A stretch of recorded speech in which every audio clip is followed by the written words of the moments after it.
Louis Vuitton, um nome que ecoa em todos os cantos do mundo. Hoje, avaliada em mais de 130 bilhões de dólares, é a marca de luxo mais poderosa do planeta. Seu nome é sinônimo de riqueza e exclusividade. Mas o que muitos não sabem é que, antes de todo esse sucesso, essa gigante do luxo nasceu de um início improvável. Fundada por um jovem que, na adolescência, viu sua vida desmoronar. Sem teto, vagando pelas ruas e dormindo nas florestas da França, ele lutava para sobreviver. Sem acesso a qualquer tipo de educação formal, parecia destinado ao anonimato. No entanto, dentro dele, algo grande começou a nascer. Esse jovem, sem recursos e sem apoio, seria o criador de uma das marcas mais cobiçadas e valiosas do mundo. Para entendermos melhor como tudo começou, vamos voltar no tempo. Para o ano de 1821, em uma pequena vila na França, chamada Anchaille.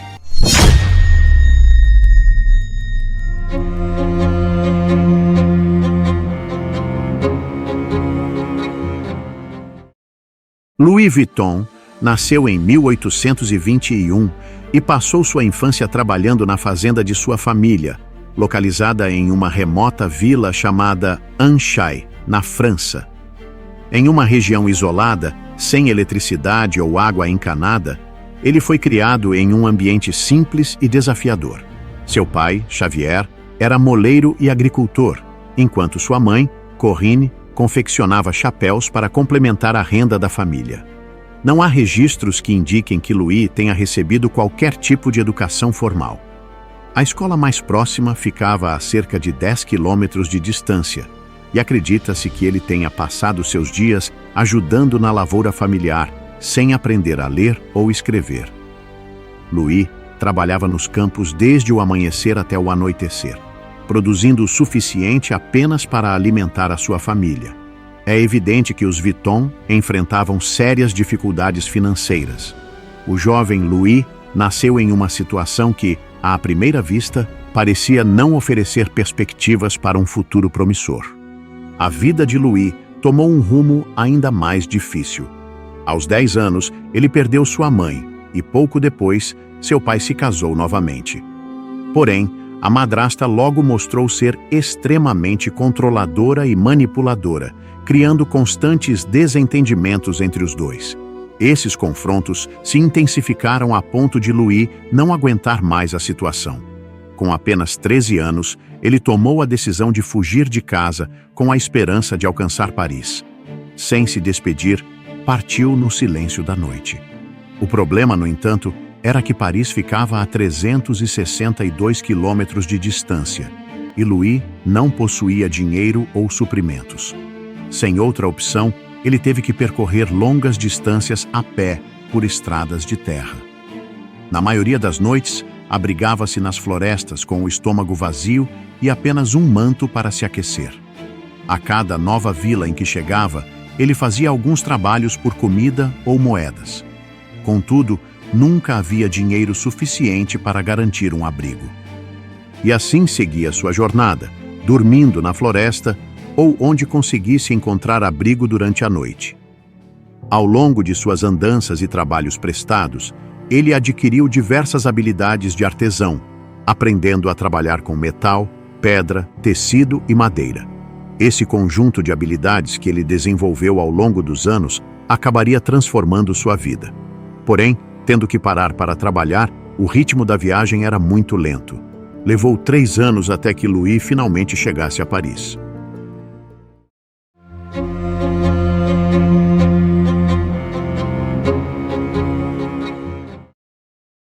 Logo após sua chegada, Louis conseguiu encontrar um emprego como aprendiz em uma fábrica de baús de viagem e embalagens.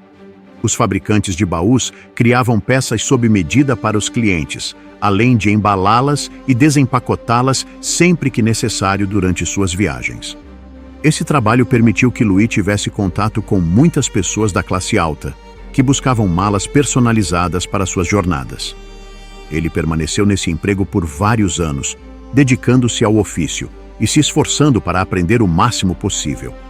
Em 1851, a imperatriz da França, tornou-se uma de suas clientes e rapidamente reconheceu a excelência de seu trabalho artesanal. Impressionada com sua habilidade, nomeou Louis como seu fabricante de baús e embalador pessoal. Para a maioria dos artesãos de baús de viagem da época, essa era a maior honra possível em toda a carreira.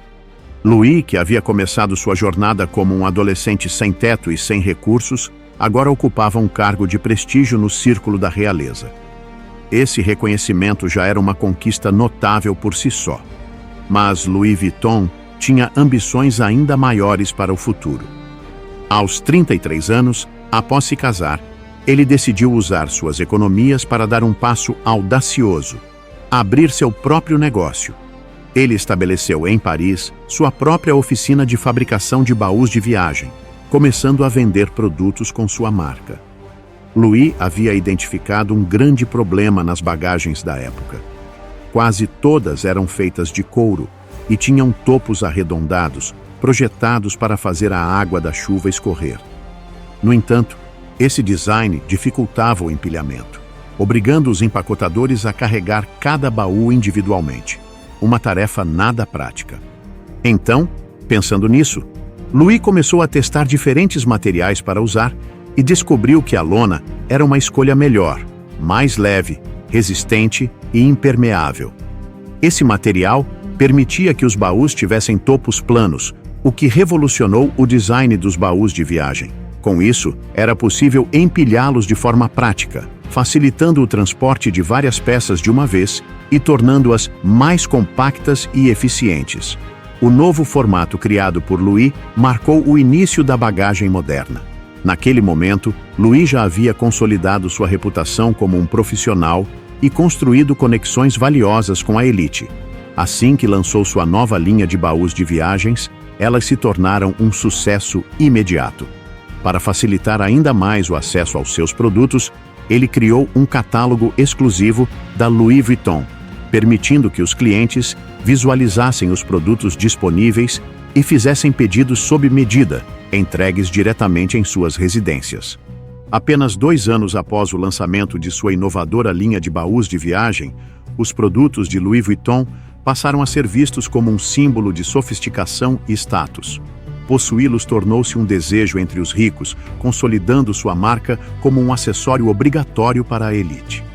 A marca Louis Vuitton tornou-se tão renomada que os pedidos começaram a chegar de todas as partes do mundo. Até mesmo membros da realeza de lugares distantes, como o Egito, requisitavam suas malas. Em 1859, com os lucros acumulados, Louis foi capaz de contratar uma equipe de artesãos para ajudá-lo a atender a crescente demanda.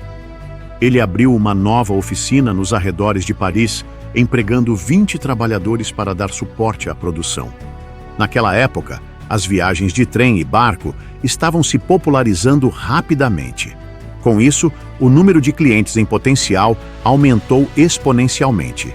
Viajar deixou de ser um privilégio exclusivo dos mais ricos, e pessoas de diversas classes sociais passaram a buscar bagagens de alta qualidade. Parecia que Louis havia consolidado seu sucesso e que o futuro seria promissor. No entanto, o destino tinha outros planos. A França estava à beira de uma guerra. Uma nova tragédia estava prestes a abalar a vida de Louis Vuitton.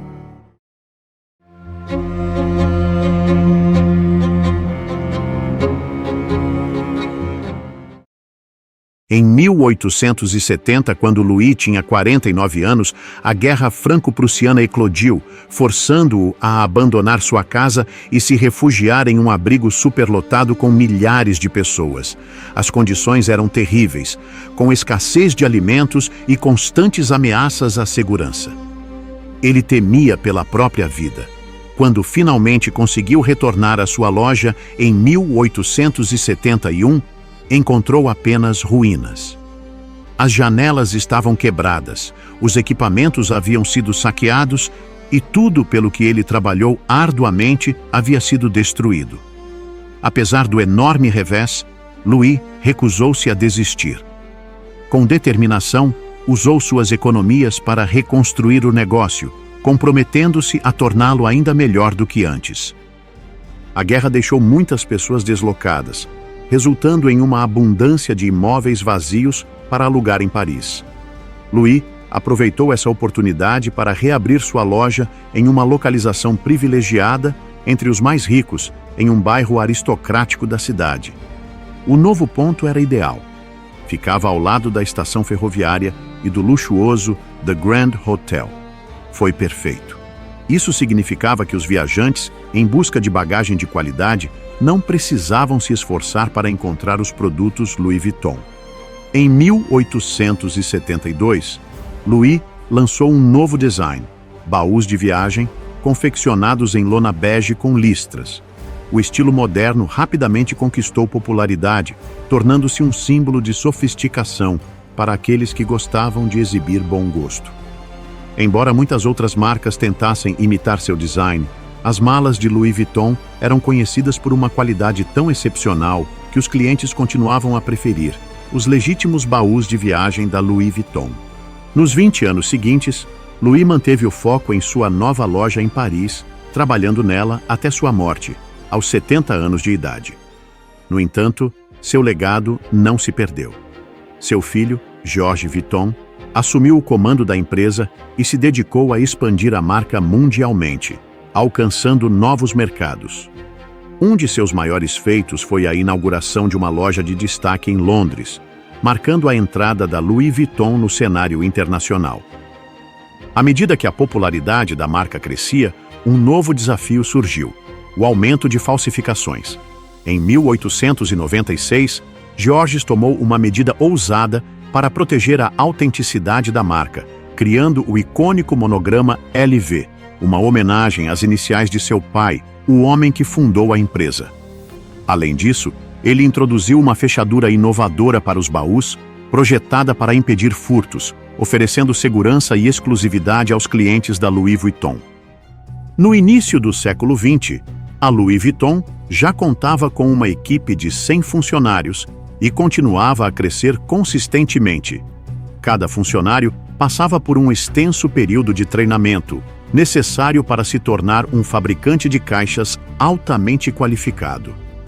Essa tradição de excelência perdura até hoje, com os artesãos da Louis Vuitton recebendo entre 18 meses e 2 anos de treinamento antes de serem autorizados a produzir um item de forma independente.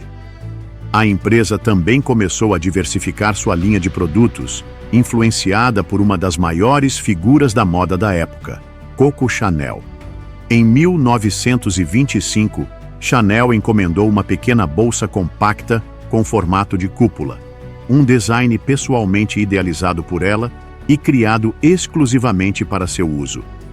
Eventualmente, essa bolsa foi produzida em grande escala e batizada de Alma. O sucesso foi imediato e inspirou a Louis Vuitton a expandir sua coleção de pequenas bolsas de couro, lançando modelos icônicos como a Keepall, a Speedy e a Noé. Antes dessas inovações de Louis Vuitton, as bolsas eram frequentemente vistas como grandes ou volumosas demais e pouco elegantes.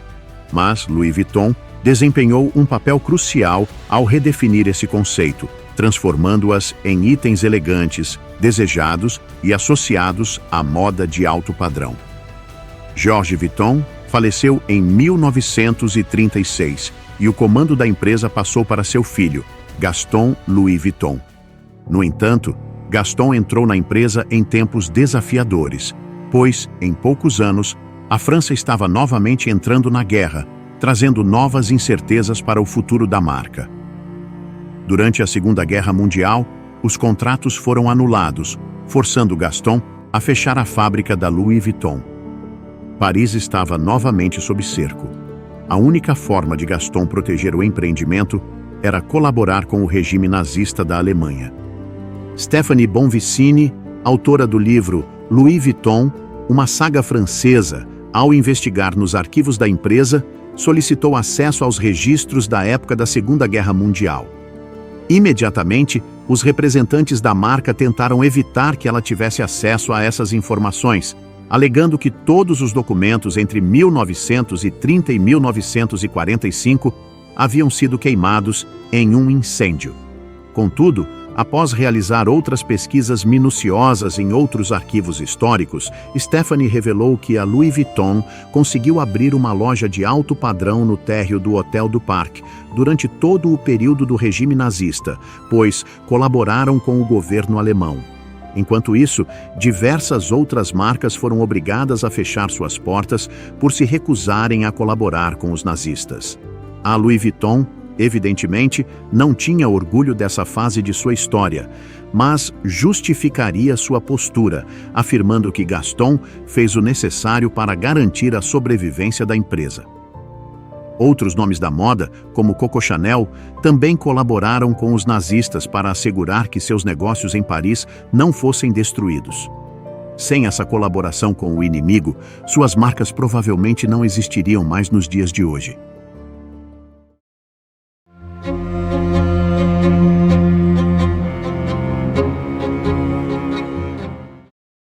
Com a morte de Gaston, em 1970, seu genro, Henri Racamier, assumiu o comando da Louis Vuitton.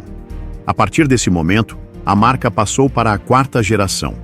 Porém, ao contrário de seus antecessores, Henri já possuía vasta experiência no mundo dos negócios, fruto de uma empresa que havia comandado anteriormente. Ao assumir a Louis Vuitton, ele foi capaz de levar a marca a um patamar totalmente novo. Henri implementou mudanças significativas, transformando a Louis Vuitton de uma empresa familiar em uma grande corporação global, como a conhecemos hoje. Henri transformou o modelo de negócios da Louis Vuitton, mudando de atacado para varejo. Em 1978, ele expandiu para diversos outros países, incluindo o Japão. Em apenas 6 anos, e ajustando-se à inflação moderna, as vendas dispararam de 20 milhões de dólares para 260 milhões de dólares. Em 1984, Henri tomou a decisão de abrir o capital da empresa. A Louis Vuitton vendeu 1 milhão de ações, avaliadas em 63 dólares e 63 centavos cada. Aproveitando esse impulso e o influxo de capital, Henri acelerou a expansão, abrindo novas lojas ao redor do mundo. Em 1987, as vendas da Louis Vuitton alcançaram 1 bilhão de dólares, um resultado bem além do que o próprio Louis jamais teria imaginado quando inaugurou sua loja em Paris. Além disso, Henri acreditava que a marca deveria se unir à Moet Hennessy, uma gigante das bebidas de luxo conhecida pela produção de champanhe e conhaque. Juntas, formaram o novo conglomerado de luxo LVMH. Essa fusão visava reunir recursos e acelerar ainda mais o crescimento das empresas, permitindo uma expansão mais rápida e eficiente.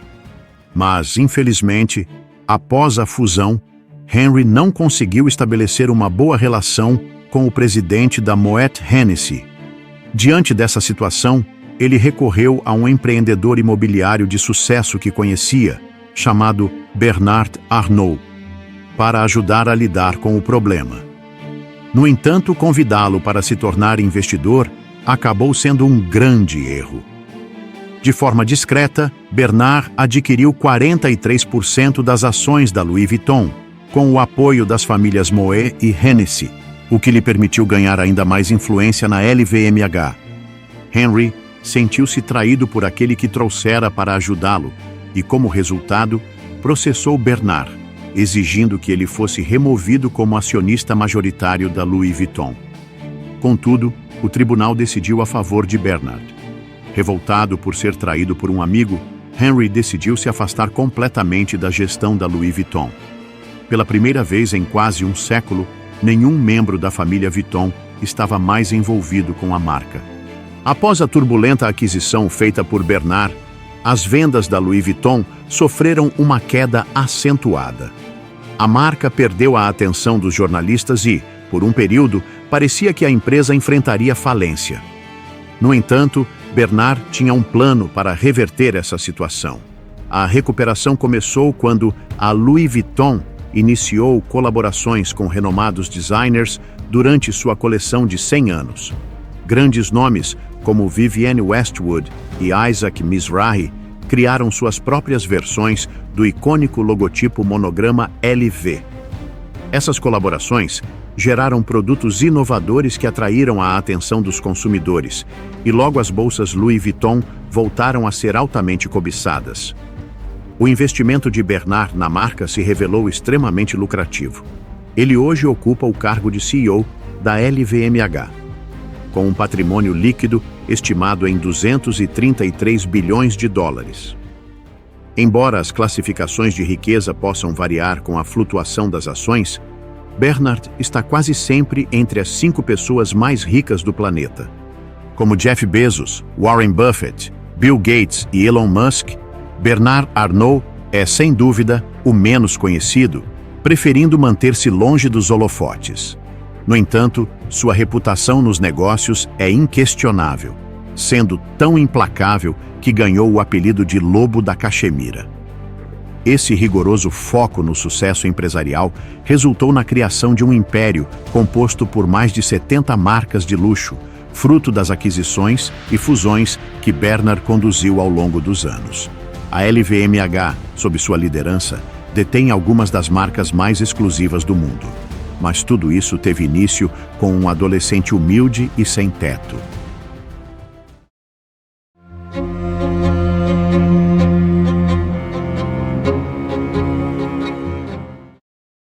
A Louis Vuitton continuou a diversificar sua imagem, incorporando estilos modernos e vibrantes que conquistaram um público mais jovem.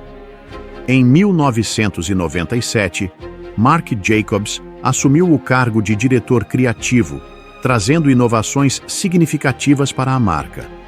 Ele foi responsável pela criação da primeira linha de prêt-à-porter e da popular coleção de bolsas Monogram Vernis. Além disso, Marc Jacobs expandiu a LV para novas categorias, como relógios, joias e óculos de sol, antes de, eventualmente, deixar a marca para lançar sua própria linha de roupas e acessórios.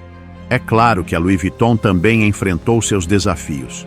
A marca conta com uma equipe de advogados dedicada a identificar e combater a violação de direitos autorais, e não hesita em tomar medidas legais contra aqueles que considera estar copiando seu logotipo. Em uma ação notável, a empresa chegou a processar o Google por resultados de busca e anúncios que direcionavam consumidores para falsificações de suas bolsas. O Google venceu o processo, argumentando que não tinha controle sobre o conteúdo que seus usuários publicavam na internet. Além disso, a Louis Vuitton fez parcerias com marcas como a Supreme, o que ajudou a expandir seu público. No entanto, de forma surpreendente, a Louis Vuitton também processou a Supreme, acusando-a de copiar seu logotipo. Eventualmente, a Louis Vuitton percebeu o enorme potencial financeiro de suas colaborações. Hoje, itens resultantes da parceria com a Supreme são revendidos por preços exorbitantes. Um exemplo disso é o baú de couro, que pode ser adquirido por impressionantes $125 mil americanos. Até mesmo um moletom LV Supreme ultrapassa os $5 mil americanos. O problema das falsificações, que a Louis Vuitton enfrentou desde os primeiros dias de sua história, ainda representa um desafio significativo para a marca. Estima-se que, a cada ano, a empresa perca centenas de milhões de dólares devido às imitações de seus produtos. No entanto, mesmo após 170 anos de existência no mercado, a Louis Vuitton não dá sinais de desaceleração. A marca continua a ser um símbolo de status, com uma grande base de consumidores aspirando a possuir seus produtos. Atualmente, a Louis Vuitton é a marca de moda mais valiosa do mundo, com uma avaliação de mais de 130 bilhões de dólares. Com mais de 400 lojas espalhadas pelo planeta, é possível encontrar uma loja da Louis Vuitton em quase todas as grandes cidades do mundo. A Louis Vuitton chegou ao Brasil em 1989, trazendo consigo o prestígio e a sofisticação. Com lojas em cidades como São Paulo, Rio de Janeiro e Brasília, a grife conquistou uma clientela exigente, composta por consumidores que valorizam produtos de luxo e alta qualidade. No Brasil, a marca não apenas oferece suas bolsas e acessórios exclusivos, mas também reforça o apelo aspiracional que atrai amantes de moda e luxo em todo o país. Qual é a sua opinião sobre a Louis Vuitton? Você acredita que o preço elevado é apenas resultado da fama da marca? Ou acha que a qualidade excepcional de seus produtos justifica os valores? Compartilhe sua opinião nos comentários. Obrigado por acompanhar esta bela trajetória de sucesso.